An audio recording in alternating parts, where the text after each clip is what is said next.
we bring you the real-life story of an ex-Mafia hitman, Art Blahus.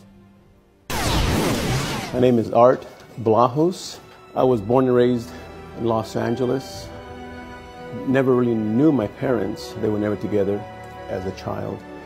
And began a life of, at that time, the culture was gang-orientated, and I gravitated towards violence, towards gangs, and in that kind of culture I found my identity, and eventually it helped form my destiny, which took me to gangs, which took me to prison, and eventually the leader of a gang, Big Meta Flats, and then to become a member of the notorious prison gang, the Mexican Mafia, where I spent 17 years in prison, and later on, almost 5 years fighting the death penalty.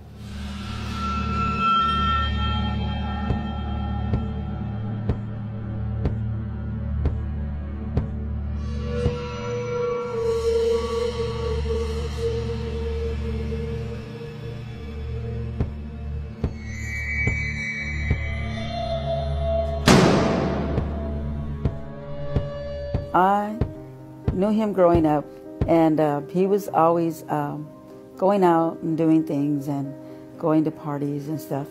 He was a boy that just was like to go and go different places and get into things and take things that didn't belong to him. Art was real quiet. He was real quiet, but he would come over and he would come pick up guns, you know, from us, from my uncles, and he'd go and do what he had to do. You know, there was times that even when we grew up in the city that I grew up at, there, you know, individuals would come up missing, you know. When you grow up living in that kind of culture and with men who are void of a conscience and are willing to do anything to anyone at any time, sort of forms almost a natural evil brotherhood. I've always known that he was involved with the Mexican Mafia. To get into the Mafia, you have to prove yourself, and the same way you do in any other gang. But except this is at a higher level.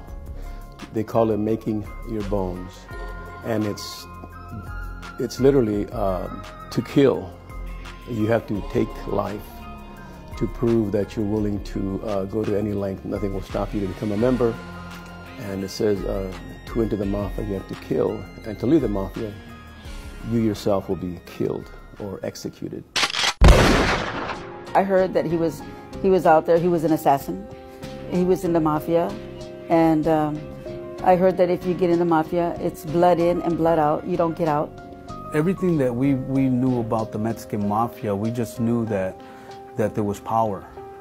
In my day, like over 30 years ago, and most of the people that I grew up with, we grew up together from juvenile hall and camps and in the prisons, and we knew each other.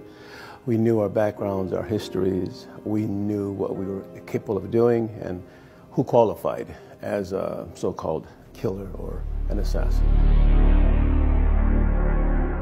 Art was very dedicated, very sincere man to the code that we lived by at the time.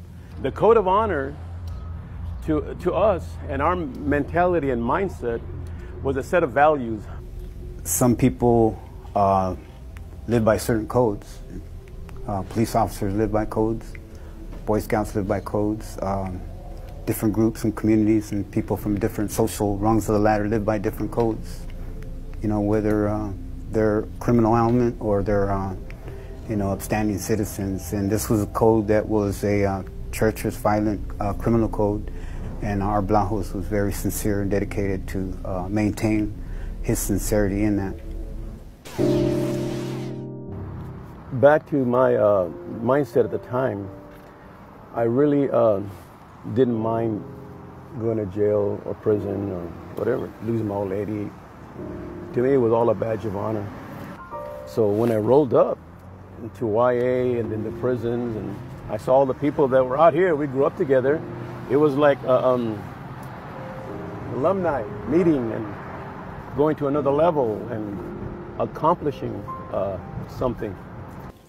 Well, there was a certain group of men that, because of their willingness to commit to criminal activity that were feared because people knew that we would not tolerate anything other than abiding by the code that we live by.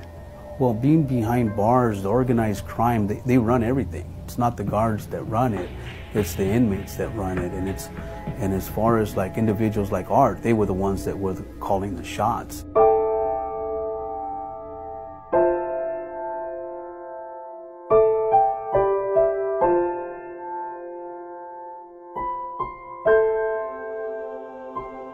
The authorities took no chances on housing them with the rest of the population because of the treacherousness and the violence that we were involved in. You know, that's one thing I knew with Art was that, you know, when he came around, there was fear.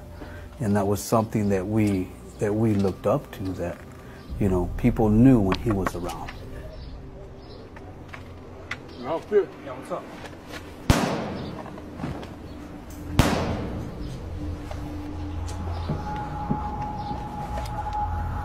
He was a vicious person. He was a person that didn't play around. He was serious. And that was the beginning of it's even hard to describe it, but something does change and something is shut down, and each hit becomes easier and easier and easier. Art was smooth, treacherous, and dedicated to the life of crime that we had committed ourselves to.